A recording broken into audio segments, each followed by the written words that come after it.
स्वागत है मित्रों। आप सुन रहे हैं कहानी वार्ता अपने दोस्त विक्रम के साथ। शुरू करते हैं मिस्ड कॉल भाग तीसरा। दोपहर का 1 बज रहा था। सूरज सिर पर था। बाबा और सोहनलाल फार्म हाउस से कब के जा चुके थे। जाने के बाद सोहनलाल 2 लोगों के लिए दोपहर का खाना ले आया था और देवराज चौहान को बताया कि वो किस होटल में ठहरा है।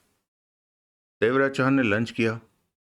सोहनलाल ने सारंगल की एक बांह खोल दी थी कि वो खाना खा सके। अपनी निगरानी में उसे खाना खिलाकर सोहनलाल ने पुनः उसकी कलाई बांधी और वहां से चला आया। सारंगल बंधा हुआ बेड पर पड़ा था। देवराज चौहान ने अपने लिए किचन से कॉफी बना ली। सारंगल के कमरे में ही कुर्सी पर खामोशी से बैठा कॉफी के घूंट लेने लगा। सारंगल खामोश था और कुछ सोचता ऐसा लग रहा था। देवराज चौहान ने कॉफी समाप्त की कि मोबाइल बजने लगा। हेलो, देवराज चौहान ने बात की। सारंगल कैसा है? अतुल गावड़े की आवाज कानों में पड़ी। सही सलामत है। कोई खतरा तो नहीं आया? नहीं। कहाँ हो इस वक्त? कोई खतरा तभी नहीं आया क्योंकि मेरे अलावा कोई नहीं जानता कि मैं कहाँ हूं। तुम ये क्यों सोचते हो कि मेरे को बताने से बात बाहर जाएगी? कल ऐसा ही हुआ था। मुझे नहीं लगता कि कल मेरी वजह से कुछ हुआ। जाने कैसे सारंगल के साथी वहां आ पहुंचे। रवि गावड़े के आने पर सारंगल तुम्हें मिल जाएगा। तो बताओगे नहीं कि कहाँ हो? नहीं। कल इटली में भाई को मारने की कोशिश की गई। ये काम सारंगल के साथियों ने किया। वो भाई को मारने इटली, क्या पता वो कोई और हो। वो सारंगल के साथी ही थे। इटली में भाई का कोई दुश्मन नहीं है। देवराज चौहान ने सारंगल को देखा। वो इधर ही देख रहा था। सारंगल के साथी या तो सारंगल को मार देना चाहते हैं या भाई को, ताकि उनके बारे में भाई न जान सके। सारंगल को वो तभी मारेंगे जब उन्हें पता हो कि 438 करोड़ की रकम सारंगल ने कहाँ रखी है। ये बहुत बड़ी रकम है और इसे छोड़ने की वो सोच नहीं सकते। पैसा पाने के लिए ही तो सब कुछ हुआ है। तुम सतर्क रहना। मेरे से सारंगल तुम्हें जिंदा मिलेगा। मुझे भाई की चिंता है। अगर इटली में उसे कुछ हो गया तो मेरे अकेले के लिए ये धंधा संभालना मुश्किल होगा। गावड़े समझदार है, खुद को बचा लेगा।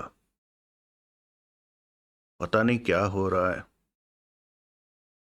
जब गावड़े मुंबई पहुंच जाए तो मेरे को फोन कर देना। सारंगल को पहुंचा दूंगा। सारंगल से मेरी बात कराओ। क्यों? शायद उसकी अकल ठीक हो गई हो। मेरे समझाने पर वो समझ जाए कि मैंने कोशिश कर ली है। तुम बात तो कराओ। देवराज चांद कुर्सी से उठा और सारंगल के पास पहुंचा। अतुल से बात करो। फोन उसकी तरफ बढ़ाया। कैसे बात करूं? हाथ तो मेरे बंधे हैं। मैं फोन पकड़ता हूं, तुम बात कर सकते हो। ऐसे मैं बात नहीं कर पाऊंगा, सारंगल बोला। मेरा एक हाथ खोल दो। देवराज चांद ने बिना कुछ कहे उसका बायां हाथ आजाद किया और दाएं को पिंडलियों की बंधी डोरी से बांध दिया। सारंगल ने फोन कान से लगाया और हेलो कहा। उधर से आते अतुल के शब्दों को सुनने के बाद बोला, देवराज चांद मेरे सिर पर खड़ा है, इस तरह मैं बात नहीं कर सकता। उधर से अतुल ने कुछ कहा तो सारंगल देवराज चांद से बोला, तुम कमरे से बाहर निकल जाओ। क्यों? देवराज चांद ने उसे देखा। अतुल साहब से कुछ बात करनी है। वो बात तुम्हारे सामने नहीं कर सकता। क्षणिक सोच के बाद देवराज चांद ने एक कुर्सी खुले दरवाजे के बाहर रखी और बोला, तुम हर वक्त मेरी नजरों के सामने रहोगे। तुम्हें इस कुर्सी पर बैठाने जा रहा हूं और मैं बाहर तुम्हारे सामने रहूंगा कि तुम्हें देखता रहूं। इसके बाद देवराज चांद ने ऐसा ही किया। क्या बेवकूफी है। मिनट भर में ही सारंगल कुर्सी पर बैठा था और देवराज चांद बाहर खुले में दूर रहकर सारंगल को फोन पर बातें करता देखता रहा। 5 मिनट ही उनकी बातचीत हुई थी। फिर सारंगल ने देवराज चांद को आवाज लगाकर बुलाया। देवराज चांद ने अपना फोन लिया। फिर सारंगल का हाथ पीछे करके दोनों हाथों को एक साथ बांधा और उसे उठाकर वापस बेड पर लेटा दिया। कुर्सी वापस कमरे में रखकर उस पर बैठा और बोला, क्या बात हुई है अतुल से? मैं बता देता हूँ क्या बात हुई होगी। उसने एड्रेस बता दिया होगा। उसका दिमाग खराब हो गया है। सारंगल ने गहरी सांस ली। वो गंभीर दिखा। क्यों? कहता है आधा पैसा मुझे दे दो तो वो मुझे चुपचाप देश से बाहर भिजवा देगा। देवराज चांद मुस्कुरा पड़ा। मुझे बेवकूफ समझता है? सारंगल ने गंभीर निगाहों से देवराज चांद को देखा। मैं तुम्हें किसी तरह से बेवकूफ दिखा? हाँ। अच्छा, किस तरफ से दिखा? तुम्हें गावड़े भाइयों के साथ गद्दारी नहीं करनी चाहिए थी। गद्दारी करके उनसे बच नहीं सकते। सारंगल देवराज चांद को देखने लगा। देवराज चांद ने सिगरेट सुलगा ली। तुम कुछ नहीं समझोगे। सारंगल ने सिर हिलाया। कुछ नहीं समझते तुम? क्या नहीं समझता? तुम्हें समझना चाहिए भी नहीं। सारंगल ने देवराज चांद को देखा। तुम सिर्फ अपना काम करो। मैं तुम्हारी बात का मतलब नहीं समझ रहा। देवराज चांद ने कश लेकर पूछा। बोला तो तुम्हें कुछ भी समझने की जरूरत नहीं है। अतुल से क्या बात हुई? उसमें तुम्हारे जानने लायक कुछ भी नहीं है। कुछ खास बात हुई लगती है। वो मेरे से क्या खास बात करेगा? सारंगल ने पुनः देवराज चांद को देखा। ये तो तुम्हें पता होगा। तुम्हें बता चुका हूं कि उसने कहा आधा पैसा वापस दे दूं तो वो मुझे चुपके से देश से भगा देगा और साथ में 5 करोड़ रुपया भी देगा। हम्म, लेकिन मैं जानता हूं कि वो ऐसा नहीं करेगा। मुझे मार देगा पैसा लेकर। तुम कहो तो तुम्हारी तरफ से मैं गावड़े भाइयों से बात करूं? तुम? मैं बात करूंगा तो तुम्हारे जीने की कुछ तो गारंटी होगी। देवराज चांद ने कहा। कोई फायदा नहीं, पर तुम मेरे बहुत काम आ सकते हो। सारंगल उसे देखने लगा। कैसे? मुझे आजाद कर दो, जाने दो मुझे, और 50 करोड़ ले लो। ये कभी नहीं हो सकता। 50 करोड़ कम नहीं होते देवराज चांद। ये काम मैं पैसों के लिए नहीं, रवि गावड़े के लिए कर रहा हूं। तो तुम नहीं मानोगे? इसी पल देवराज चांद का फोन बजने लगा। हेलो। देवराज चांद ने फोन पर बात की। मैं हूं, रवि। रवि गावड़े। देवराज चांद। उधर से रवि गावड़े की आवाज आई। तुम? कहो। सारंगल कैसा है? मेरे सामने, एकदम ठीक। पता लगा कि सारंगल के आदमी तुम तक पहुंच गए थे। अतुल ने बताया। बचाव हो गया। सारंगल को समझाने की कोशिश की कि पर वो पैसे वापस देने को तैयार नहीं है। सारंगल का पूरा ध्यान उनकी बातों पर था। तुम्हें पता है यहां इटली में मेरी जान लेने की चेष्टा की गई। वो जरूर सारंगल के ही साथी होंगे। सारंगल के साथी? इटली में? अब सारंगल मामूली आदमी तो रहा नहीं। 438 करोड़ उसके पास हैं और अंडरवर्ल्ड के सारे कनेक्शनों को वो जानता है। तो इटली कौन सा दूर रहा होगा उसके लिए। मेरे को खत्म करके वो खतरा मिटा देना चाहता है। तुम्हारे खत्म होने से खतरा कैसे खत्म होगा? अतुल भी तो।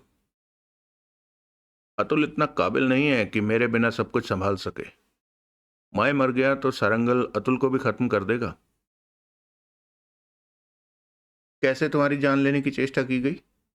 देवराज चांद ने पूछा। उधर से रवि गावड़े ने सब कुछ बताया। उस हमले के बाद रवि गावड़े की आवाज आई। अभी तक मैं होटल से नहीं निकला। मुझे पूरा विश्वास है कि वो लोग एक बार हमला करने के बाद चुप नहीं बैठेंगे, दोबारा मेरी जान लेने की कोशिश करेंगे। तो इस तरह होटल में कब तक? कोई काम नहीं था कि बाहर निकलता, परंतु शाम को किसी से मिलने जाना है, बाहर निकलूंगा। जिससे मिलना है उसे अपने पास बुला लो। नहीं, मेरा जाना ही बेहतर होगा। वापस कब आ रहे हो? तीसरे या चौथे दिन। तब तक सारंगल को संभाले रखना। वो संभला हुआ है। सारंगल से मेरी बात कराओ, शायद वो मेरी बात समझ सके। देवराज चांद उठा और सारंगल के पास पहुंचा। रवि गावड़े तुमसे बात करना चाहता है। सारंगल देवराज चांद को देखने लगा। देवराज चांद ने मोबाइल सारंगल के कान से लगा दिया। बोलो, बात करो। परंतु सारंगल उसी पल बंधनों में जकड़ा करवट ले गया। देवराज चांद ने सारंगल को देखा। सारंगल ने इनकार में सिर हिलाया। बात नहीं करना चाहते? देवराज चांद ने पूछा। सारंगल ने इनकार में सिर हिलाया। कर लो बात, शायद सब ठीक हो जाए। सारंगल ने पुनः इनकार में सिर हिलाया। देवराज चांद ने कान फोन से लगाया और कहा, वो तुमसे बात नहीं करना चाहता। उससे कहो मेरे से डरने की जरूरत नहीं है, बात करे। देवराज चांद ने ये शब्द सारंगल से कहे, परंतु सारंगल ने इनकार में गर्दन हिला दी। वो बात नहीं कहेगा, वो बात नहीं करेगा। देवराज चांद ने फोन पर कहा। ठीक है, मुंबई आकर उससे बात करूंगा। बातचीत खत्म हो गई। देवराज चांद ने फोन जेब में रखते हुए सारंगल से कहा, रवि से बात करना ठीक होता तुम्हारे लिए? मैं पैसा वापस देने के मूड में नहीं हूं। वो तुमसे पैसा निकलवा लेगा। वो वक्त आने से पहले ही बहुत कुछ बदल चुका होगा। कब आ रहा है वो? 3-4 दिन तक। ये तो बहुत ज्यादा वक्त है, उससे पहले ही सब ठीक हो जाएगा। मेरे साथी मुझे बचा ले जाएंगे। जब तक फोन खुला रहा, रवि से बात की, तुमने चुप्पी क्यों साध ली? गर्दन हिलाकर ही जवाब देते रहे। मेरी मर्जी कि मैं जो भी करूं। कम से कम रवि गावड़े को अपनी आवाज तो सुना देते। सारंगल मुस्कुराकर देवराज चांद को देखने लगा। रवि पर इटली में जानलेवा हमला हुआ। उसका कहना है कि हमलावर तुम्हारे साथी हो सकते हैं। तो हो गया काम शुरू। सारंगल के होंठ सिकुड़े। मतलब कि रवि पर इटली में हमला करने वाले तुम्हारे साथी हैं? देवराज चांद ने पूछा। ये होना ही था, ये होना ही था, यही होना था। सारंगल ने हौले से सिर हिलाया। वो मरने वाला है। कौन, रवि? हाँ। मतलब कि वो तुम्हारे ही साथी हैं? सारंगल चुप रहा। ये सब इंतजाम तुमने कैसे किया? तुम तो तभी से कैद में हो। सारंगल देवराज चांद को देखने लगा, फिर बोला, देवराज चांद, ये काम तो पक्के होने हैं। क्या? मेरे साथी मुझे यहां से छुड़ा कर ले जाएंगे, और दूसरा काम रवि गावड़े की इटली में ही हत्या कर देना। दोनों ही काम शुरू हो चुके हैं, परंतु पहली बार तुम मेरे साथियों की नजरों से मेरे को बचा कर ले गए। उधर रवि गावड़े इटली में किस्मत का धनी निकला कि बच गया, परंतु दोनों ही बातें फिर होंगी। इस बार मेरे साथी मुझे पालेंगे और उधर रवि गावड़े भी नहीं बचेगा। सब कुछ होकर रहेगा। सारंगल ने शांत स्वर में कहा। मैं तुम्हें अपने हाथ से नहीं निकलने दूंगा सारंगल। इस बार जब मेरे साथी आएंगे तो तुम कुछ नहीं कर सकोगे। वो मुझे ले जाएंगे। सारंगल के स्वर में विश्वास था। देवराज चांद सारंगल को देखता रहा। चिंता में पड़ गए देवराज चांद? सारंगल मुस्कुरा पड़ा। कोई नहीं जानता कि हम कहां पर हैं। देवराज चांद बोला। मेरे साथी जानते हैं कि हम कहां हैं। नहीं जानते। जानते हैं और वो कभी भी यहाँ पहुंच जाएंगे। कुछ घंटों की बात है। ये बातें करके तुम मुझे परेशान करना चाहते हो? देवराज चांद मुस्कुराया। मैं परेशान नहीं होने वाला। तारंगल ने कुछ नहीं कहा। तुम अपने लिए बहुत ज्यादा बड़ी मुसीबत खड़ी कर चुके हो, बच नहीं सकते। देवराज चांद ने कहा। मुझे कुछ नहीं होगा। तुम नहीं समझोगे देवराज चांद। समझोगे भी कैसे? कोई बताने वाला तो है नहीं। तुम ही बता दो। जो काम कर रहे हो करते रहो। तुम्हें अभी कुछ समझने की जरूरत नहीं। तारंगल ने शांत स्वर में कहा। मुझे चाय कॉफी और सिगरेट पिला दो, बड़ी मेहरबानी होगी। बंधे रहने से मुझे बहुत तकलीफ हो रही है। देवराज चांद मुस्कुरा कर बोला। तुमने कहा तुम्हारे साथी आने वाले हैं, कुछ घंटों की बात है। हाँ। तो कुछ घंटों की तकलीफ है, सह लो। देवराज चांद उठता हुआ बोला। तब तक तुम्हें चाय और सिगरेट पिला देता हूं। वक्त क्या हुआ है? तारंगल ने पूछा। 2 सवा 2 हुए हैं। अगला दृश्य। शाम के 6 बजे थे। ठंडी हवा चल रही थी। सूरज अभी भी निकला हुआ था, परंतु महाबलेश्वरम में गर्मी ज्यादा महसूस नहीं हो रही थी। आसमान में इक्का दुक्का बादलों के टुकड़े तैरते नजर आ रहे थे। तारंगल भीतर कमरे में बंधा था। देवराज चांद बाहर फार्म हाउस में टहल रहा था। वहां लगे पेड़ों को देख रहा था। बाबा ने जो सब्जियां या फूल उगा रखे थे उन्हें देख रहा था। हवा चलने की वजह से पेड़ों के पत्तों की खड़खड़ाहट रह रहकर सुनाई दे रही थी। देवराज चौहान को जब भी वक्त मिलता यहाँ आ जाता था, कभी जगमोहन के साथ तो कभी नगीना के साथ। महाबलेश्वर में घूमने और देखने को बहुत कुछ था, परंतु वो अधिकतर फार्म हाउस में ही घूमता रहता था। तब एकाएक देवराज चांद की आंखें सिकुड़ी। इस वक्त वो जहां था वहां से फार्म हाउस का प्रवेश गेट स्पष्ट नजर आ रहा था। वहां पर एक आदमी को पहुंचते देखा। उस आदमी ने पहले भीतर देखा, उसे भी खड़े देखा। वहां कार खड़ी देखी, फिर हाथ उठाकर किसी को इशारा किया। इतने में ही देवराज चांद सतर्क हो चुका था। देवराज चांद तुरंत वहां से फार्म हाउस पर बने मकान की तरफ दौड़ा। उसके होंठ भिज गए थे। मिनट भर लगा और वो मकान के भीतर प्रवेश करता चला गया। उस कमरे में पहुंचा जहां सारंगल कैद था। दोस्तों, हो सकता है आपके मन में भी वही सवाल आ रहे हों कहानी सुनते हुए जो मेरे आ रहे हैं मन में। सोचा मैं आपके साथ यहीं पर वो प्रश्न खड़ा कर दूं। पहली बात, देवराज चांद को फोन नहीं देना चाहिए था। खुद वो साइड हो गया। अगर सारंगल ने अतुल को लोकेशन बता दी हो तो। दूसरी बात जो मुझे क्लू लग रहा है, आगे जाकर कहानी में पता चल जाएगा। सारंगल ने अपनी आवाज रवि गावड़े को सुनने नहीं दी। मुझे लगता है ये आदमी सारंगल नहीं है, किसी और आदमी के नाम पर सारंगल कहा गया है। अगर वो आवाज सुन लेता तो पहचान जाता कि ये आवाज सारंगल की नहीं है। खैर, अब आगे बढ़ते हैं। उस कमरे में पहुंचा जहां सारंगल कैद था। सारंगल उसी प्रकार बंधा हुआ था जैसे वो बांध गया था। देवराज चांद कमरे की खुली खिड़की के पास पहुंचा और बाहर देखने लगा। यहां से फार्म हाउस का प्रवेश गेट नजर नहीं आता था, परंतु वो रास्ता नजर आ रहा था कि भीतर आ जाने वाले को देखा जा सके। क्या हुआ? सारंगल ने उसे खिड़की से झांकते देखकर पूछा। पता नहीं, देवराज चांद ने बिना पलटे कहा। तो फिर खिड़की के बाहर क्या देख रहे हो? देवराज चांद खामोशी से कमरे की खिड़की के बाहर देखता रहा। कुछ वक्त बीता कि होंठ भिज गए, चेहरे पर दरिंदगी उभरी। एक आदमी दिखा था। उसके हाथ में रिवॉल्वर थी। वो 2 पल के लिए ही दिखा था, फिर तुरंत ही एक दीवार की ओट में हो गया था। फौरन बाद ही 2 3 4 5 6 आदमी दिखे।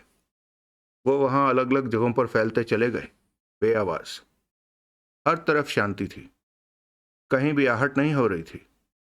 इसी से देवराज चांद समझ गया था कि वो सब लोग अपने काम में एक्सपर्ट हैं। अभी तक 6 दिखे थे, और भी हो सकते थे। देवराज चौहान के चेहरे पर कठोरता नाच रही थी। सारंगल, खिड़की पर खड़े देवराज चौहान ने कहा, तुमने दोपहर में कहा था कि तुम्हारे साथी आने वाले हैं। घंटों की बात है। हाँ, तो आ गए वो क्या? सारंगल की आंखें सिकुड़ी। तुम्हें कैसे पता था कि वो आने वाले हैं? मतलब कि वो आ गए? सारंगल की आंखें चमक उठी। शायद आ गए हैं। देवराज चौहान की निगाह बाहर ही थी। सारंगल खुशी से हंस पड़ा। तुम्हारे पास फोन नहीं है, तुम बंधे पड़े हो, ऐसे में तुम्हें कैसे पता कि वो आने वाले हैं कुछ घंटों में? सब पता था मुझे। कैसे? ये मैं तुम्हें नहीं बता सकता। तुम्हारे साथियों को इस जगह का पता कैसे चला? सारंगल ने जवाब में कुछ नहीं कहा। देवराज चौहान खिड़की से हटकर बेड पर पड़े सारंगल के पास पहुंचा। कैसे पता चला कि तुम यहां पर हो? जवाब में सारंगल मुस्कुराकर रह गया। देवराज चौहान उसे देखता रहा।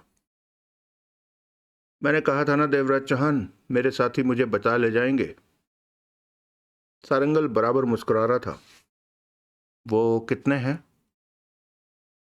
6 देखे हैं मैंने। वो फार्म हाउस के भीतर आ चुके हैं। देवराज चौहान के होंठ भिजे थे। तुमने मुझे कैद में रखा, परंतु शिकायत का मौका नहीं दिया। खाना खिलाया, चाय कॉफी देते रहे, सिगरेट देते रहे, मेरा पूरा ध्यान रखा। ऐसे में मुझे तुम्हारी मौत का अफसोस होगा देवराज चौहान। मैं तुम्हें फिर ढूंढ लूंगा सारंगल, देवराज चौहान ने कठोर स्वर में कहा। क्या मतलब? यहां पर हालात ऐसे नहीं है कि मैं उनका मुकाबला कर सकूं। वो बाहर फैले हैं जबकि मैं भीतर बंद हूं। उनकी संख्या ज्यादा है। जल्दी ही वो भीतर आ जाएंगे। मैं सही स्थिति में नहीं हूं कि उनका मुकाबला कर सकूं। तो वो तुम्हारे लिए आए हैं। मैं तुम्हें आजाद कर रहा हूं।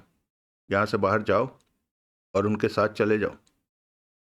देवराज चौहान एक एक शब्द चबाकर कह रहा था। पर मैं जल्दी ही दोबारा तुम्हें ढूंढ लूंगा और पकड़ लूंगा। वहम है तुम्हारा। मैं अब हाथ आने वाला नहीं, तारंगल ने मुस्कुराकर कहा। तुमने तो बहुत जल्दी हार मान। इसे हार नहीं कहते सारंगल, समझदारी कहते हैं। इस स्थिति में मैं इनका मुकाबला करूंगा तो मारा जाऊंगा। कहने के साथ ही देवराज चौहान ने रिवॉल्वर निकाली और खिड़की के पास जा पहुंचा। अगले ही पल उसके होंठ भिज गए। 10 कदमों के फासले पर एक आदमी रिवॉल्वर थामे दिखा। तुरंत बाद ही 2 और आदमी उसके पास आ गए। सामने ही मकान में प्रवेश करने का मुख्य दरवाजा था। वो भीतर प्रवेश करने वाले थे। क्या चाहते हो? देवराज चौहान ने खिड़की से पूछा। वो तीनों चौंके, खिड़की की तरफ देखा। रिवॉल्वरों वालों के हाथ तन गए। गोली चलाओगे तो मुझे भी चलानी पड़ेगी, देवराज चौहान ने कहा। क्या चाहते हो? हमें सारंगल चाहिए, एक बोला। कुछ और? नहीं। तुम डकैती मास्टर देवराज चौहान हो? हाँ। पर कैसे पता? हमें पता है कि सारंगल तुम्हारे पास कैद में है। अगर मैं सारंगल को तुम्हारे हवाले कर दूं तो? तब हम चले जाएंगे। मतलब कि मेरे से तुम लोगों को कोई मतलब नहीं? नहीं, हमें सिर्फ सारंगल चाहिए। वो कहाँ है? उसे हमारे हवाले कर दो, उस आदमी ने खिड़की को देखते हुए कहा। ठीक है, पीछे हट जाओ। मैं सारंगल को बाहर भेज रहा हूं। तुम कोई चाल तो नहीं चल रहे? मैं सारंगल को बाहर भेज रहा हूं। तुम तीनों पीछे हट जाओ और उसके आने का इंतजार करो। वो तीनों दरवाजे की तरफ से पीछे हटने लगे। देवराज चौहान उन्हें देखता रहा। जब वो उचित दूरी पर पहुंचे तो खिड़की से हटकर देवराज चौहान सारंगल के पास पहुंचा। सारंगल बेचैनी से उसे देख रहा था। तुम सच में मुझे छोड़ने जा रहे हो? हाँ। देवराज चौहान ने जेब से चाकू निकाला। पर मेरे ख्याल से तुम महाबलेश्वर से बाहर नहीं जा सकोगे और मैं तुम्हें पकड़ लूंगा। तुम्हारे साथियों का मुकाबला करने के लिए इस वक्त हालात मेरे लिए बेहतर नहीं है। देवराज चांद ने सारंगल के हाथ पांव के बंधन काटे। सारंगल आजाद हो गया, बेड से उठा और हाथ पांव रगड़ते हुए मुस्कुराया।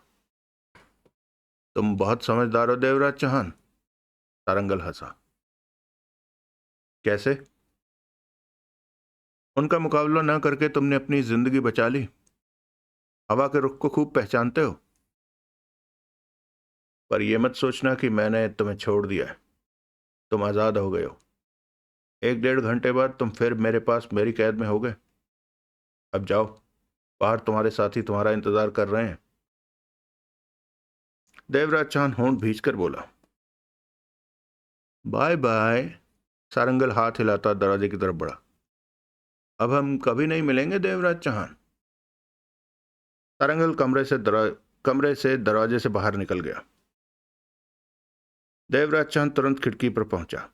यहां से मकान का मुख्य द्वार दिख रहा था, जहां से सारंगल बाहर निकलने वाला था। देवराज चौहान के चेहरे पर कठोरता नाच रही थी।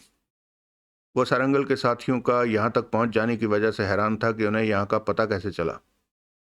तभी सारंगल दरवाजे से बाहर निकलता दिखा।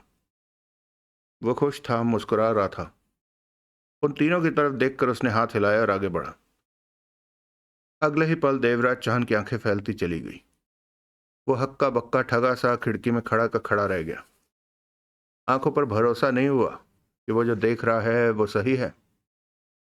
3 आदमियों ने तेजी से रिवॉल्वर वाले हाथ सीधे किए और गोलियां चलाने लगे। निशाना सारंगल था। 1, 2, 3, 5, 7 गोलियां सारंगल की छाती और पेट पर लगते दिखी। सारंगल के शरीर को तेज झटके लगे और वो कटे पेड़ की तरह नीचे जा गिरा। गोलियों के धमाके अभी भी देवराज चौहान के कानों में गूंज रहे थे। एकाएक वो तीनों पलटे और एक ऊंचे स्वर में चिल्लाकर बोला, चलो। तभी आसपास छिपे 4 अन्य लोग निकले और बाहरी गेट की तरफ भाग निकले। देवराज चौहान हैरानी से अभी तक नीचे पड़े सारंगल को देख रहा था। देवराज चौहान के मस्तिष्क में अविश्वास नाच रहा था कि ये क्या हो गया। ऐसा नहीं हो सकता। वो 7 लोग वहां से जा चुके थे। उनके कदमों की आवाजें सुनाई देनी बंद हो चुकी थी। अचानक देवराज चौहान को जैसे होश आया। रिवॉल्वर थामे वो खिड़की से हटा और बाहर की तरफ भागा। दरवाजे से बाहर निकलते ही उसने ठिठक कर आसपास नजरें दौड़ाई, परंतु वहां कोई नहीं दिखा। देवराज चौहान ने रिवॉल्वर जेब में रखी और नीचे पड़े सारंगल के पास जा पहुंचा। होंठ बिछे हुए थे, चेहरे पर कठोरता थी। अगर उसे पता होता कि सारंगल का ये हाल होने वाला है तो वो सारंगल को बचाने की भरपूर कोशिश करता, उनका मुकाबला करता। परंतु उसने नहीं सोचा था कि ऐसा होगा। उसने तो यही सोचा था कि सारंगल के आदमी उसे बचाने छुड़ाने आए हैं। तो क्या ये उसके साथी नहीं थे, उसे मारने आए थे? लेकिन सारंगल तो उन्हें देखता मुस्कुरा रहा था, उन्हें देखकर हाथ हिला रहा था। तो फिर असल मामला क्या है? सारंगल पीठ के बल उकड़ू सा नीचे पड़ा था। टांगे मुड़ी हुई थी, आंखें बंद थी, होंठ पूरी तरह बंद थे। चेहरे पर पीड़ा के निशान नजर आ रहे थे। कमीज का पूरा हिस्सा खून से लबालब भरा हुआ था। देवराज चांद को यकीन नहीं आ रहा था कि सारंगल मर गया है। उसकी आंखों के सामने मरा वो, जबकि उसे जिंदा रखने की पूरी जिम्मेवारी उसकी थी। रवि गावड़े ने उस पर भरोसा करके ही सारंगल को उसके हवाले किया था, परंतु वो उसे बचा नहीं सका था, जबकि उसने ही उसे उन लोगों के हवाले किया था। तब वो यही समझ रहा था कि वो सारंगल के साथी हैं और उसे छुड़ाने आए हैं। जो भी हुआ बहुत गलत हुआ। उसके लिए रवि गावड़े को जवाब देना कठिन हो जाएगा, क्योंकि वो अपना काम पूरा नहीं कर सका, सारंगल को सुरक्षित नहीं रख सका, मात खा गया। तभी देवराज चौहान ने सारंगल के शरीर को कांपते देखा। वो हिला था, वो अब हिलने लगा था। मरा नहीं, जिंदा था वो। उसकी बंद आंखें कांप सी रही थी। देवराज चौहान फौरन उसके पास बैठ गया। इतनी गोलियां लगने के बाद इसने बचना नहीं था। अगर मुंबई में होता तो अपनी पहचान के डॉक्टर के पास फौरन ले जाता, परंतु महाबलेश्वर मैं ऐसा कोई डॉक्टर नहीं था जो इस वक्त काम आ पाता। तारंगल की बंद आंखें अब तेजी से हिलने लगी थी। तारंगल, देवराज चौहान ने अफसोस भरे स्वर में उसे पुकारा। अगला दृश्य।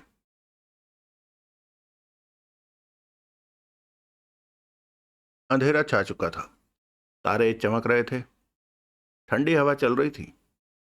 महाबलेश्वर के एक हिस्से में जहां पहाड़ियां थी वहां वो वरना कार्ड खड़ी थी जिस पर देवराज चौहान और सोहनलाल यहां पहुंचे थे, और डिग्गी में उसकी लाश थी जो सारंगल के नाम से अब तक देवराज चौहान के साथ मौजूद था। यहाँ गहरा अंधेरा था और इन्होंने रोशनी का भी कोई इंतजाम नहीं किया था। इस वक्त अंधेरे में ही देवराज चौहान फावड़े से जमीन की खुदाई कर रहा था। कुछ समय पहले तक यही काम सोहनलाल कर रहा था, परंतु अब वो थका सा एक तरफ बैठा था। जमीन पथरीली थी और नीचे से पत्थर निकल रहे थे। इस कारण जमीन खोदने में मेहनत और वक्त ज्यादा लग रहा था। पसीने से भर चुका था देवराज चौहान का शरीर। मुझे समझ नहीं आता कि लाश को ठिकाने लगाने में इतनी गोपनीयता की क्या जरूरत है, सोहनलाल कह उठा। कहीं भी से फेंक देते, हम बेकार की मेहनत कर रहे हैं। लाश कहीं फेंकते तो पता चल जाता कि यह मर गया है, खुदाई करते देवराज चौहान बोला। सोहनलाल उठा और देवराज चौहान के पास आ गया। क्या कहा तुमने? सोहनलाल की आवाज में उलझन थी। इसकी मौत को किससे छुपाना चाहते हो? सबसे। मैं समझा नहीं। ये काम निपटा लें फिर बात करेंगे। मैं इसे जिंदा रखूंगा, देवराज चौहान ने कहा।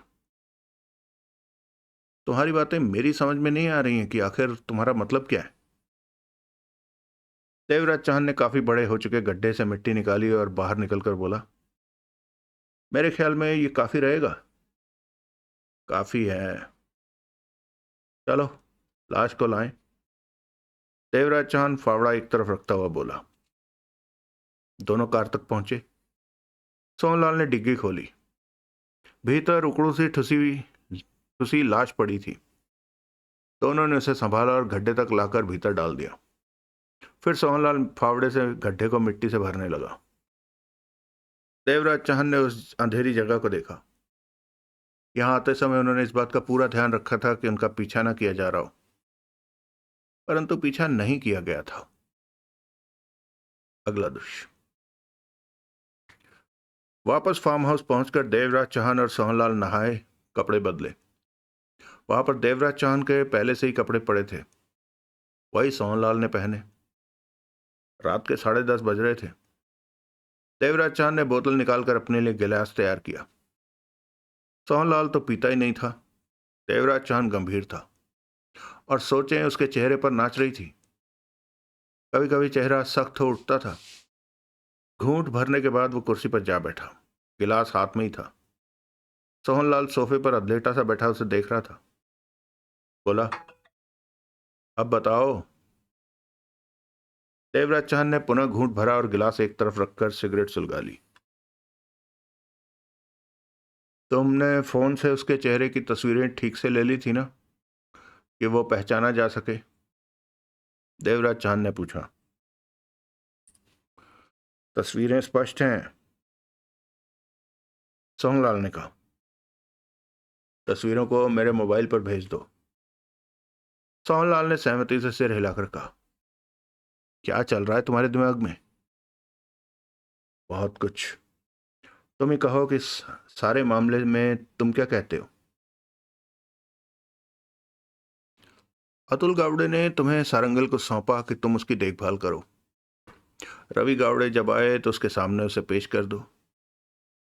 परंतु तुम कहते हो कि मरते वक्त उसने कहा कि वो सारंगल नहीं है। कहा। तुमने ठीक से सुना था कि उसने ऐसा ही कहा? सोहनलाल गंभीर था।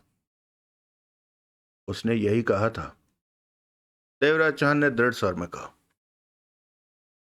सोच लो, क्योंकि सारा मुद्दा इसी बात से उठने जा रहा है। सोहनलाल ने देवराज चौहान को देखा। मैंने जो कहा है सही कहा है। सोहनलाल चंद पलों के लिए चुप रहकर पुनः कह उठा। अब बात यहां बिगड़ रही है। कि अतुल गावड़े ने उसे सारंगल कहकर तुम्हारे हवाले किया था। अतुल ने खेल खेला तुम्हारे साथ, या मरते वक्त सारंगल ने झूठ कहा कि वो सारंगल नहीं है? वो झूठ क्यों बोलेगा? देवराज चांद ने सोहनलाल को देखा। तुम ठीक कहते हो कि वो झूठ क्यों बोलेगा। मुझे भी मरते वक्त उसके झूठ कहने की तुक समझ में नहीं आ रही। तो ऐसे में यही स्पष्ट बात है कि अतुल गावड़े ने किसी और को सारंगल कहकर उसे तुम्हारे हवाले कर दिया। सोहनलाल सीधा होकर बैठ गया। अतुल ने ऐसा क्यों किया? वो ऐसा क्यों करेगा? ये सोचने वाली बात है। एक बात नहीं, कई बातें हमारे सामने हैं सोचने के लिए। क्या बातें? देवराज चांद ने गिलास उठाकर घूंट भरा, फिर कहा, इस मामले में 438 करोड़ रुपए का दखल है। ये सब उसी पैसे की वजह से हुआ है। सोहनलाल की नजर देवराज चांद पर रही। उसने सबसे पहले कहा धोखा, मतलब कि उसके साथ धोखा हुआ है। उनका जो भी प्लान था वो उसे मारने का नहीं था, परंतु उसे मार दिया गया। स्पष्ट है कि इसी कारण उसने धोखा कहा। अतुल गावड़े ने प्लान बनाया था? सोहनलाल ने पूछा। अभी मैं मरने वाले की बात कर रहा हूं, जिसे हम सारंगल के नाम से जानते थे। देवराज चांद ने शब्दों को चबाकर कहा। उसने 438 करोड़ रुपया गावड़े भाइयों का ले लिया। जब अतुल गावड़े ने उसे पकड़ा तो वो अपनी रखैल शानू के साथ था। अगले दिन सुबह ही उसे पकड़ लिया अतुल ने उसका मुंह खुलवाने की कोशिश की, परंतु उसने मुंह नहीं खोला। इसी बीच अतुल को महसूस हो गया कि यह काम सारंगल ने अकेले नहीं किया। उसके साथ अपने ही साथी हैं और सारंगल के फंस जाने की वजह से वो सारंगल को खत्म कर सकते हैं। एक बार जहर भरा खाना देकर अतुल को मारने की चेष्टा की गई, परंतु उसने खाना खाया नहीं और बच गया। अतुल ने यह बात इटली गए रवि गावड़े को बताई कि सारंगल को मारा जा सकता है, उसके साथी उसे मार सकते हैं, और वो पैसों के बारे में बताने को तैयार नहीं है। तब रवि गावड़े ने कहा कि वो खुद आकर बात करेगा। तब तक के लिए सारंगल को देवराज चौहान के हवाले कर दे, और सारंगल को अतुल ने मेरे हवाले कर दिया। परंतु अब सारंगल ने मरते वक्त मेरे से कहा कि वह सारंगल नहीं है। सोहनलाल गंभीर निगाहों से देवराज चौहान को देख रहा था। मैं सारंगल को मुंबई में कहाँ रख रहा हूं, ये बात अतुल ने मुझसे पूछ ली। उसके बाद क्या हुआ मैं नहीं जानता, परंतु कुछ लोग सारंगल को ढूंढते वहां तक आ गए, जबकि उस जगह का पता किसी को भी नहीं था। अतुल का कहना है कि दो आदमी सावधानी के तौर पर उसने उस जगह के बाहर खड़े कर रखे थे, तो मैंने सोचा उन्हीं की तरफ से बात बाहर गई होगी कि मैं सारंगल के साथ वहां छिपा हूं। ऐसे में हम वहां से निकलकर महाबलेश्वर के इस फार्म हाउस पर आ पहुंचे। हमारे यहाँ आने के बारे में कोई नहीं जानता था, अतुल भी नहीं। ये जगह पूरी तरह सुरक्षित थी, परंतु अचानक ही 7 लोग यहाँ पहुंचे और सारंगल पर गोलियां चलाकर चले गए। सोहनलाल खामोश रहा। पहला सवाल तो ये पैदा होता है कि उन लोगों को कैसे पता चला कि मैं सारंगल के साथ महाबलेश्वर के इस फार्म हाउस पर हूं? कैसे पता चला? मेरे पास सोचने को कुछ है। अतुल का फोन आया। उसने पूछा मैं कहाँ हूं, तो मैंने नहीं बताया। फिर उसने सारंगल से बात करने को कहा। सारंगल ने फोन लेकर बात की तो फिर उसने मुझे कहा कि वो अकेले में बात करना चाहता है। मैंने उसे अकेले में बात करने का मौका दिया। उसकी और अतुल की क्या बात हुई मुझे नहीं पता चल सका। मेरे पूछने पर भी सारंगल ने स्पष्ट नहीं बताया, परंतु बातों बातों में इतना जरूर कहा कि कुछ ही घंटे में उसके साथी यहां पहुंच जाएंगे, और वो पहुंच भी गए। ऐसे में मुझे लगता है कि सारंगल ने फोन पर अतुल को बताया कि वो कहाँ है, तो अतुल ने अपने आदमी भेज दिए। सारंगल सोचता रहा कि वो उसे बचाने आ रहे हैं, जबकि वो उसे शूट करने आए थे। तो गड़बड़ अतुल कर रहा है? पक्का नहीं है, परंतु ये मेरा ख्याल है। सारंगल मेरी कैद में था, बाहर किसी से उसका संपर्क नहीं था। फिर भी उसने ये कैसे कह दिया कि कुछ घंटों में उसके साथी आ रहे हैं, जबकि उसने सिर्फ अतुल गावड़े से बात की थी। सोहनलाल के चेहरे पर सोच के भाव नाच रहे थे। मरते वक्त उसने कहा कि वो सारंगल नहीं है। इस बात ने मुझे पूरी तरह हिला दिया कि यह कैसे हो सकता है, क्योंकि अतुल ने तो सारंगल को मेरे हवाले किया था, परंतु मरते वक्त वो झूठ भी नहीं बोलेगा। तुम्हें भरोसा है कि उसने सही कहा? भरोसा है, परंतु उसकी बात की तसल्ली करना अभी बाकी है, देवराज चांद ने गंभीर स्वर में कहा। इन सब बातों से तो स्पष्ट है कि अतुल गड़बड़ कर रहा है, सोहन बोला। लेकिन हम सीधे सीधे अतुल पर उंगली नहीं उठा सकते। हमारे पास अभी उसके खिलाफ पक्की बात नहीं है। तो मेरे ख्याल में यह मामला इतना सीधा नहीं है जितना कि दिख रहा है। मेरे हवाले सारंगल को नहीं किया गया, जबकि कहा गया कि वो सारंगल है। ये काम अतुल ने किया। सारंगल ने 438 करोड़ की दौलत दबा रखी है। वो कहाँ है हमें नहीं पता। अगर अतुल ने हमारे साथ गड़बड़ की है तो हम नहीं जानते कि उसका मकसद क्या है। अगर मरने वाला सारंगल नहीं था तो मुझे बहुत कुछ सोचना पड़ेगा। ये सारा मामला 438 करोड़ की दौलत का है। आखिर तुम करना क्या चाहते हो? मैं हकीकत तक पहुंचने के लिए सारंगल की खोज करूंगा। सारंगल? अगर मरने वाला सारंगल नहीं था तो? अगर सारंगल ही हुआ मरने वाला तो मुझे कुछ भी करने की जरूरत नहीं। बात यहीं पर खत्म हो जाती है। यह बेहतर नहीं होगा कि तुम सीधे सीधे अतुल से बात करो कि वो किसी भी बात को नहीं मानेगा अगर उसने गड़बड़ की है तो। अतुल से बात करने का मेरा कोई इरादा नहीं है। मेरे पास तो सारंगल था, असली या नकली वो दूसरों की नजरों में मरेगा नहीं, मतलब कि वो जिंदा है। ये कैसे हो सकता है? वो लोग उसे कई गोलियां मारकर गए हैं, सोहनलाल ने कहा। जरूरी तो नहीं कि कई गोलियां लगने से कोई मर जाए, बच भी तो सकता है वो। सोहनलाल देवराज चांद को देखता कह उठा। ऐसा करके तुम क्या करना चाहते हो? जो सारंगल को या उसे मार देना चाहते थे वो उसे जिंदा पाकर फिर मैदान में आएंगे, उसे तलाश करेंगे। जब वो नहीं मिलेगा तो उनका ध्यान मुझ पर आएगा। वो मेरे से जानना चाहेंगे कि मैंने इसे कहाँ रखा है। मेरे ख्याल में ऐसा करके तुम अपने लिए मुसीबतों को बुला रहे हो। ये जरूरी है, परंतु तुम ऐसा करना क्यों चाहते? अगर मेरे हवाले सारंगल के बदले किसी और को किया गया था तो मेरा इस मामले में दखल देना जरूरी हो गया है। मेरे साथ ऐसा खेल क्यों खेला गया? हम वापस मुंबई चलेंगे और पता करेंगे कि मरने वाला सारंगल ही था या कोई और। अगर वो कोई और था तो मुझे जानना पड़ेगा कि असल मामला है क्या। कब चलना है मुंबई? कल सुबह, देवराज चांद ने कहा। परंतु मेरा ख्याल है कि मरने वाला सारंगल नहीं था। दिन में जब अतुल गावड़े का फोन आया तो सारंगल ने उससे बात की, लेकिन जब रवि गावड़े का फोन आया तो उसने बात करने से इनकार कर दिया। वो बोला भी नहीं, तब सिर्फ सिर हिला दिया। शायद वो अपनी आवाज़ भी रवि को नहीं सुनाना चाहता था, क्योंकि वो जानता था कि रवि उसकी आवाज़ सुनकर कह देगा कि वो सारंगल नहीं है। ये मामला तो खतरनाक हो जाएगा अगर वो सारंगल ना हुआ तो। देवराज चांद सिर हिलाकर रह गया। इसका मतलब तुम्हें बीच में लाकर किसी ने अपना उल्लू सीधा करने की कोशिश की है? कुछ भी हो सकता है। सब कुछ इस बात पर निर्भर करता है कि मरने वाला सारंगल है कि नहीं। उसने कहा था कि इटली में रवि गावड़े भी मारा जाएगा जब उसे पता चला कि रवि पर हमला हुआ है। मतलब कि सारंगल जानता था कि आगे क्या क्या होने वाला है,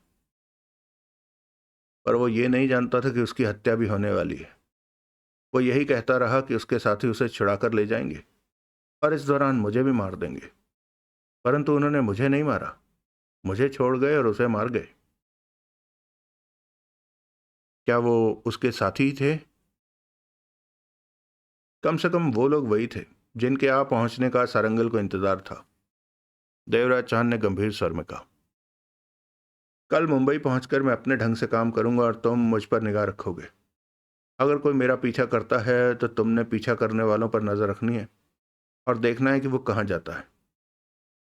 सोहनलाल ने सिर हिलाकर कहा। परंतु पहले तुमने ये जानना है कि मरने वाला सरंगल था या कोई और। अगला दृश्य। अगले दिन मुंबई में 12:30 बजे देवराज चांद बंगले से कार पर बाहर निकला। उसके निकलते ही पहले से बाहर मौजूद सोहनलाल ने अपनी कार देवराज चांद के पीछे लगा दी और पीछा करने में फासला रखा। देवराज चांद और सोहनलाल महाबलेश्वर से मुंबई 10 बजे ही आ गए थे और उन्होंने आगे की योजना तैयार कर ली थी। कार ड्राइव करते देवराज चांद ने मोबाइल निकाला और अतुल गावड़े का नंबर मिलाया। ओह! फोन लगते ही अतुल ने उसकी आवाज सुनते ही कहा, मैं तुम्हें फोन करने ही वाला था। कोई खास बात? सारंगल से बात कराना, उधर से अतुल ने कहा। क्यों? कल उससे कुछ बात हुई थी तो उसने आज उसका जवाब देने को कहा था। तुम कहाँ हो इस वक्त? मैं तो अभी वर्सोवा की त्रिमूर्ति बिल्डिंग में पहुंचा हूं। इधर अपना दफ्तर है। पहली मंजिल पर? हाँ। तुम्हें कैसे पता? वही इंतजार करो, मैं 1 घंटे में पहुंच रहा हूं। पर सारंगल से मेरी बात तो करा दो। देवराज चांद ने फोन बंद किया और सोहनलाल को फोन किया। मैं अतुल से मिलने वर्सोवा की त्रिमूर्ति बिल्डिंग जा रहा हूं। ठीक है, मैं तुम पर नजर रखूंगा। किसी को मेरे पीछे देखो तो उसके पीछे लगकर तुमने देखना है कि वो कहाँ जाता है। उसके बारे में सब पता करना है। अगला दृश्य। देवराज चांद वर्सोवा की त्रिमूर्ति बिल्डिंग की पहली मंजिल पर पहुंचा और अतुल के ऑफिस को ढूंढ कर दरवाजा धकेला और भीतर प्रवेश कर गया। भीतर टेबल कुर्सियां रखे स्टाफ अपने कामों में व्यस्त था। अतुल सामने ही दिखा। तब वो कागज हाथ में पकड़े एक आदमी से बात कर रहा था। देवराज चांद को वहां आया पाकर वो फौरन देवराज चांद के पास पहुंचा। चेहरे पर अजीब से भाव थे। तुम्हें यहां देखकर मुझे हैरानी हो रही है। क्यों? अतुल देवराज चांद को लेकर एक तरफ दिखाई दे रहे केबिन की तरफ बढ़ा। तुम्हें तो सारंगल के पास होना चाहिए। देवराज चांद ने कुछ नहीं कहा। अतुल और देवराज चांद केबिल में टेबल के आसपास पड़ी कुर्सियों पर जा बैठे। तुमने सारंगल से मेरी बात क्यों नहीं कराई? इस वक्त उसके पास कौन है? अतुल ने पूछा। कल शाम सारंगल पर जानलेवा हमला हुआ, देवराज चांद ने कहा। अतुल चौंका। सारंगल पर हमला? तुम कहां थे तब? वो ठीक तो है? अतुल बेचैनी से कह उठा। चिंता मत करो, वो ठीक है, देवराज चांद ने गंभीर स्वर में कहा। ओह, मैं तो घबरा ही गया। सारंगल को 4 गोलियां लगी हैं। ये 4 गोलियां? अतुल हक्का बक्का रह गया। उसे गोलियां लगी हैं? हाँ। और तुम कह रहे हो कि वो ठीक है? वो ठीक है, मरने वाला नहीं है। सही वक्त पर उसका इलाज हो गया और वो खतरे से बाहर है। तब तुम कहाँ थे? वहीं था, परंतु सारंगल गोलियों की जद में आ गया। और हमला करने वाले कौन थे? वही सारंगल के साथी। उन्होंने हमें ढूंढ निकाला कि हम। देवराज चांद। अतुल को उखड़ा। मुझे लगता है कि सारंगल को तुम्हारे हवाले करके मैंने गलती की। सारंगल को मेरे हवाले करके तुमने बिल्कुल सही किया अतुल। देवराज चांद मुस्कुराया। तुम्हारे होते उसे गोलियां लग गई, वो भी 4। अगर वो मर जाता तो? वो जिंदा है और ठीक है। उसके पास कौन है? मेरे लोग उसके पास हैं, 2 डॉक्टर उसकी देखभाल में। तुम्हें भी उसके पास होना चाहिए, अतुल गावड़े ने व्याकुलता से कहा। बात कुछ ऐसी हो गई है कि मुझे बाहर आना पड़ा। क्या बात? सारंगल गोलियां लगने से कुछ घबरा गया और 438 करोड़ के बारे में मुझे कुछ बताया। क्या? अतुल का मुंह खुला का खुला रह गया।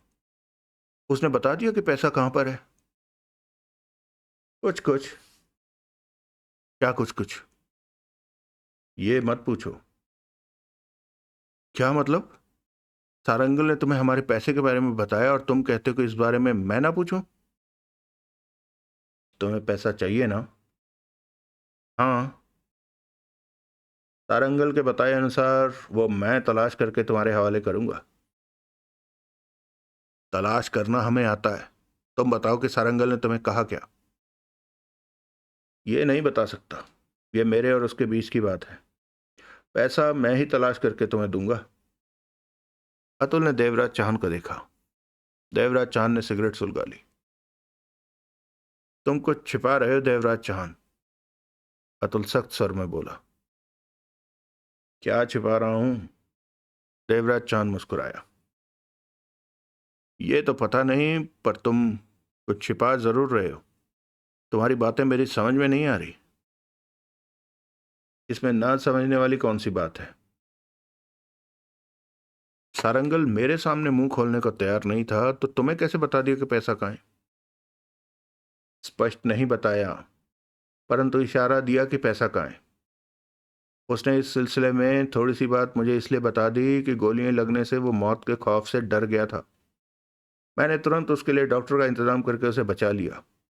मैंने उसे विश्वास दिलाया कि अगर वो पैसे के बारे में बताता है तो गावड़े भाइयों से उसकी जान बख्शी करवा दूंगा। मैं तब से ही इस बात की कोशिश कर रहा था, जब से वो मेरे साथ था, परंतु उसका कहना है कि पैसा मिलते ही उसे मार दिया जाएगा। तब मैंने अपनी गारंटी दी कि उसे नहीं मारा जाएगा, और उसने तुम्हें पैसे के बारे में बता दिया। हाँ।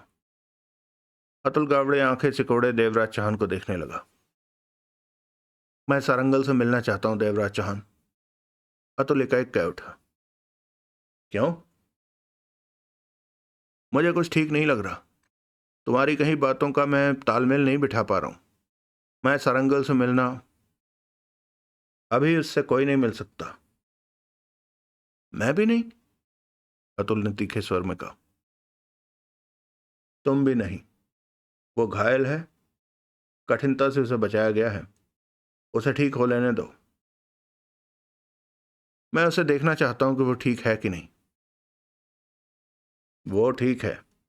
तुम्हें उसके पास ले जाने का मैं खतरा नहीं उठा सकता। इसमें खतरा कहां से आ गया?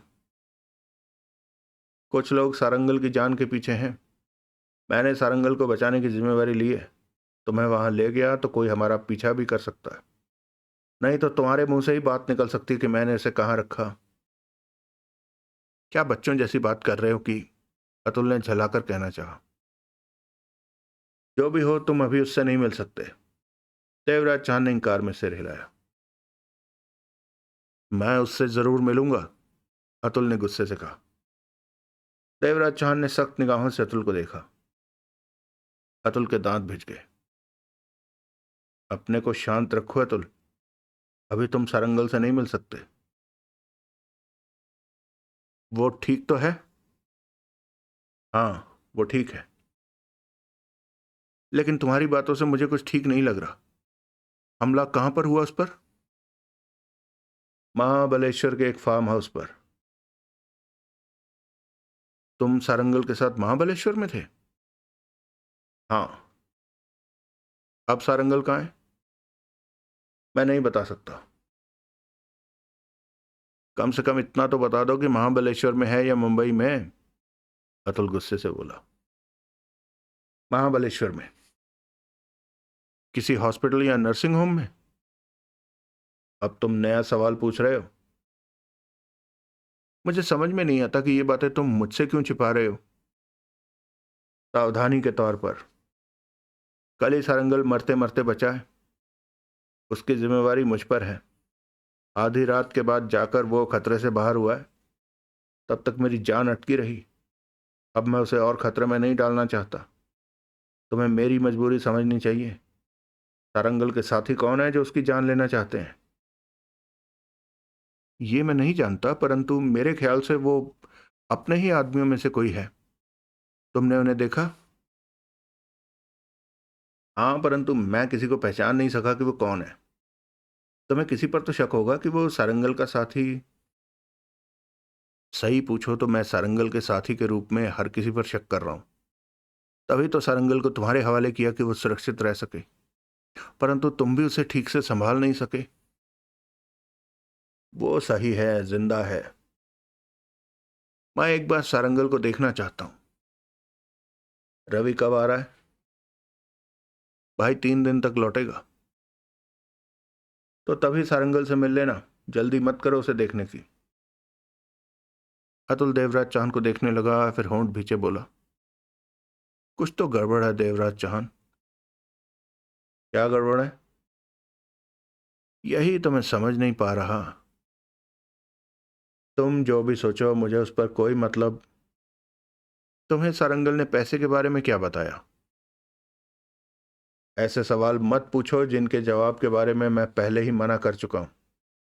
तुमने कहा था सारंगल जिस दिन पैसा लेकर फरार हुआ उससे अगले दिन सुबह उसे उसके रखैल शानू के पास से पकड़ा था तुमने। हाँ तो? वो रखैल कौन है? कहाँ रहती है? तुम्हें इससे क्या? अतुल ने आंखें सिकोड़ कर उसे देखा। मैं तुम्हारे लिए 438 करोड़ की दौलत तलाश कर रहा हूं। क्या तुम्हें एतराज है? देवराज चौहान ने पूछा। अतुल ने गंभीरता और बेचैनी में डूबे पहलू बदला और कहा, मेरे ख्याल में तुम्हें भाई ने यह काम करने को नहीं कहा। भाई ने कहा है कि तुम सारंगल का ध्यान रखो। मतलब कि तुम्हें एतराज है मेरे 438 करोड़ की दौलत तलाश करने से?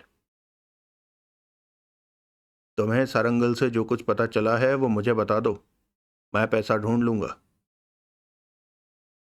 इस बारे में मैं तुम्हें कुछ नहीं बताने वाला। पैसा जरूर तुम्हारे लिए ढूंढ सकता हूं। अगर तुम्हें एतराज है तो मैं पैसा नहीं ढूंढता। तुम यही चाहते हो ना? मैंने ऐसा नहीं कहा। मेरा मतलब है कि तुम मेरे से खुलकर बात करो। तुम सारंगल ने मुझे कुछ भी स्पष्ट नहीं बताया, परंतु उसने ऐसा कुछ बताया है कि मैं पैसों को ढूंढ सकता हूं। अगर तुम्हारी हाँ है तो उस रखैल का पता बताओ जिसके पास से वो पकड़ा गया।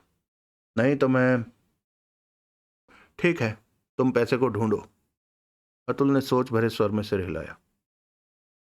उसका पता बोलो। मैं पता नहीं जानता, परंतु अभी पता कर देता हूं। अतुल ने मोबाइल निकाला और नंबर मिलाने लगा। देवराज चौहान की निगाह अतुल के चेहरे पर थी। अतुल के चेहरे पर कठोरता थी। उसने फोन पर बात की, फिर फोन बंद करता हुआ कह उठा, नाम शानू है। वो खार के तीसरे रास्ते पर 7 नंबर के फ्लैट में रहती है। देवराज चौहान उठता हुआ बोला, पैसा मिलते ही मैं तुम्हें फोन कर दूंगा। क्या पैसा उस लड़की के पास है? नहीं। तो फिर उसका पता क्यों? बातें बाद में करूंगा। देवराज चांद पलटकर दरवाजे की तरफ बढ़ा। तुमने कुछ भी मुझे स्पष्ट तौर पर नहीं बताया। हर बात आधी अधूरी ही। बहुत जल्दी तुम्हें सब कुछ बता दूंगा। देवराज चांद ने दरवाजे के पास ठिठक कर अतुल को देखा। सारंगल सच में ठीक है ना? वो कुछ दिन में ही चलने फिरने लगेगा। वो बच गया, यही बहुत है, कहकर देवराज चौहान बाहर निकल गया। अगला दृश्य। आधे घंटे बाद देवराज चौहान खार के तीसरे रास्ते पर 7 नंबर फ्लैट की बेल बजा रहा था। फौरन ये दरवाजा खुला। वो 29-30 बरस की सांवले रंग की खूबसूरत युवती थी। इस वक्त उसने जीन्स की पैंट और ढीली सी कमीज पहन रखी थी। उसने देवराज चौहान को देखा। कहो, सारंगल को जानती हो? सारंगल? वो चौंकी। हाँ, क्यों? तुम कौन हो? मेरा नाम देवराज चौहान है। सारंगल ने मुझे तुम्हारे पास किसी काम के लिए भेजा है। ऐसा होता तो सारंगल मुझे फोन करके जरूर बता देता कि वो किसी को भेज रहा। खास बात है, मुझे भीतर आने दो। वो दरवाजे पर खड़ी देवराज चौहान को देखती रही। आगे से हटो। मेरी जानकारी के मुताबिक सारंगल इस वक्त मुसीबत में है। मेरे ख्याल में उसने रवि गावड़े का पैसा चुराया है। वो बोली। तुम्हारा कहना सही है। रवि गावड़े के लोग उसे मेरे पास से ही उस दिन पकड़ कर ले गए थे। वो पुनः बोली। तभी देवराज चांद आगे बढ़ा और उसे धकेलकर भीतर किया और दरवाजा बंद कर दिया। ये क्या कर रहे? चुप रहो। देवराज चांद ने रिवॉल्वर निकाल कर दिखाई। मैं तुमसे सिर्फ बात करने आया हूं। रिवॉल्वर देखकर वो शांत हो गई, परंतु कह उठी, तुम्हें सारंगल ने नहीं भेजा ना? घर में और कौन है? मैं अकेली रहती हूं। वो देवराज चांद को देखती गंभीर स्वर में कह उठी। देवराज चांद ने रिवॉल्वर जेब में रखी और फोन निकालकर उस पर उंगलियां चलाने लगा। चंद पलों बाद ही फोन की स्क्रीन पर सारंगल का चेहरा दिखने लगा। सारंगल की आंखें बंद थी और तस्वीरें लेने से पहले सारंगल का चेहरा अच्छी तरह साफ किया गया था। देखने पर लगता था जैसे वो नींद में हो। देवराज चांद ने कैमरे की स्क्रीन उसके सामने करते हुए कहा, इसे पहचानती हो? उसने तस्वीर वाला चेहरा देखा, देखती रही कुछ पल। सारंगल मर गया क्या? वो कह उठी। देवराज चांद संभला। कौन है ये? सारंगल, वो बोली। मर गया क्या? तो फार्म हाउस में मरने वाला सारंगल ही था? देवराज चांद ने सोचा। जिंदा है, बेहोशी में इसकी तस्वीर ली गई है, कहकर देवराज चांद ने फोन जेब में डाला। तुम्हारा नाम क्या है? शानू, उसने कहा। सारंगल कहाँ है? वो ठीक है, उसकी फिक्र मत करो, देवराज चांद ने गंभीर स्वर में कहा। तुम उसके कितने करीब हो? बहुत करीब। वो मुझे पैसा देता है, फिर वसूल करता है। वो शांत स्वर में बोली। क्या बात है, तुम कौन हो? सारंगल ने उस रात तुम्हें पैसों के बारे में कुछ बताया था? किस रात? जिस रात के बाद गावड़े के लोगों ने यहां पहुंचकर उसे पकड़ लिया था। मुझे कुछ नहीं बताया। गावड़े के लोगों को मैं ये बता चुकी हूं। देवराज चांद ने कुछ नहीं कहा और पलटकर बाहर निकलता चला गया। वो वहीं खड़ी खुले दरवाजे को देखती रही, फिर दरवाजे पर पहुंची। बाहर उसने देवराज चांद को कार में बैठते देखा तो दरवाजा बंद करके खिड़की पर पहुंची। बाहर देखा, देवराज चांद कार पर जाता दिखा। वो खिड़की से हटी और दूसरे कमरे में आ गई। यह बेडरूम था। उसने आगे बढ़कर वार्डरोब खोला और नीचे वाले बड़े खाने में बेहोश पड़ी युवती की बांह पकड़कर बाहर खींच लिया। वो युवती कमीज सलवार पहने थी, रंग गोरा और खूबसूरत लग रही थी। इस वक्त उसके बाल बिखरे हुए थे और बेहोश थी। उसने किचन से जग में पानी भरकर उसके ऊपर फेंका और फिर फ्लैट से बाहर निकल आई। पैदल ही आगे बढ़ते उसने फोन निकाला और नंबर मिलाकर कान से लगा लिया। बेल जाते ही उसके कानों में आवाज पड़ी। हेलो, मैं बोल रही हूँ। देवराज चांद शानू के फ्लैट पर आया था। वहां उसे मैं मिली। वो फोन कैमरे द्वारा सुरेश पलांडे की तस्वीर दिखाकर पूछ रहा था कि ये कौन है। सड़क किनारे चलते हुए शांत स्वर में बोल रही थी। फिर तुमने क्या कहा? मैंने कहा वो सारंगल है, परंतु वो तस्वीर में बेहोश या नींद में या मरा हुआ लग रहा था। मेरे पूछने पर उसने बताया कि बेहोश है। फिर पूछा कि उस रात सारंगल ने मेरे से पैसों की क्या बात की थी। मेरे इनकार करने पर वो चला गया। उसे भरोसा था कि तुम ही शानू हो। पूरी तरह। और शानू कहाँ थी? वार्डरोब में बेहोश करके डाल दिया था उसे। ठीक है, तुमने बढ़िया किया। अब लौट आओ। पर वो सुरेश पलांडे की तस्वीर दिखाकर क्यों पूछ रहा था कि क्या वो सारंगल है? मेरे ख्याल में उसे शक हो गया कि वो सारंगल नहीं है, तभी तो वो पूछताछ करता फिर रहा है। उसने सोच भरे स्वर में कहा। जुल्का, उधर से आवाज आई। कुछ तो हुआ है जो उसे सुरेश पलांडे पर सारंगल नहीं होने का शक हुआ है। सुरेश काबिल बंदा है, वो आसानी से शक नहीं होने देगा। परंतु एक गड़बड़ भी हो तो हो गई। क्या? प्लान के मुताबिक सुरेश पलांडे को खत्म करना था। उस पर गोलियां चला दी गई। गोलियां चलाने वाले कहते हैं कि सुरेश जिंदा नहीं बच सकता, जबकि देवराज चौहान कहता है कि उसे बचा लिया गया। संभव है ऐसे में सुरेश ने देवराज चौहान को बता दिया हो कि वो सारंगल नहीं है। बताया हो तो देवराज चौहान उसकी तस्वीर लेकर क्यों घूमता पूछता फिरेगा?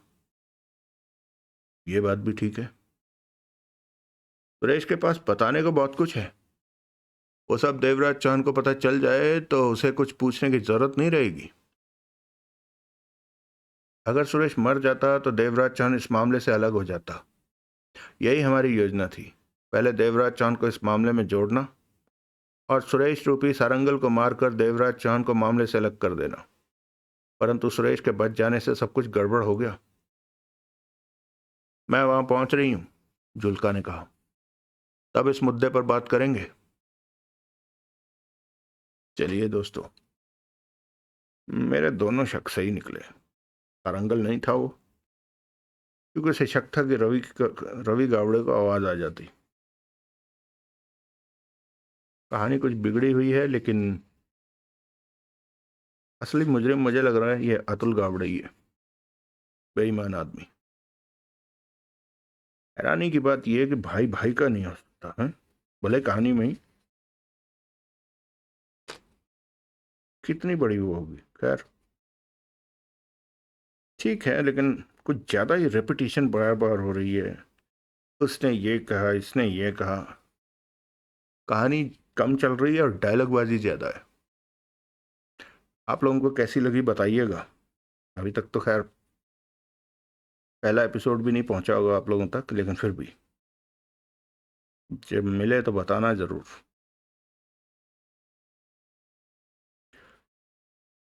मैं देख रहा हूं दोस्तों कि आप में से बहुत ही कम लोगों ने कमेंट्स किए हैं आज, जबकि आखिरी भाग अभी अभी साजिश का अपलोड हुआ है। तो यानी कि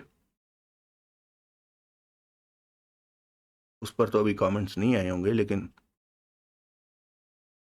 कल से लेकर अब तक केवल 3 लोगों ने कमेंट किए हैं। उनमें से भी अजय राजपूत जी कह रहे हैं भाई लाइव सेक्शन में कोई फैंटेसी एडवेंचर एक्शन वाली स्टोरी अपलोड कर दो। आप नाम लो अजय जी, कौन सी। अच्छा यार, लाइव सेक्शन में नहीं हो पाएगी। लाइव सेक्शन को चलाने के लिए ना भाई अलग से पैसे देने पड़ते हैं, उतना बजट नहीं है अपना। तो जो भी होगी इसी तरफ कर देंगे, ठीक है। दीपक कुमार जी कह रहे हैं हिंदी में। क्या हिंदी में भाई जी, बताओ ना पूरा। और फिर एक कमेंट है, गुड 100% मी। ओके, तो ये 3 कमेंट्स थे आपके, जो कि मैंने आपके कमेंट्स के उत्तर कर दिए हैं। दोस्तों एक बार फिर से रिक्वेस्ट है कि जिन लोगों ने सब्सक्राइब नहीं किया वो सब्सक्राइब कर लें, और निकलते पड़ते कमेंट कर दिया करो यार, ठीक है। मिलते हैं इसके अगले भाग में। तब तक के लिए आप सब सुखी रहें, स्वस्थ रहें, खुश रहें। जय हिंद, वंदे मातरम, जय श्री राम।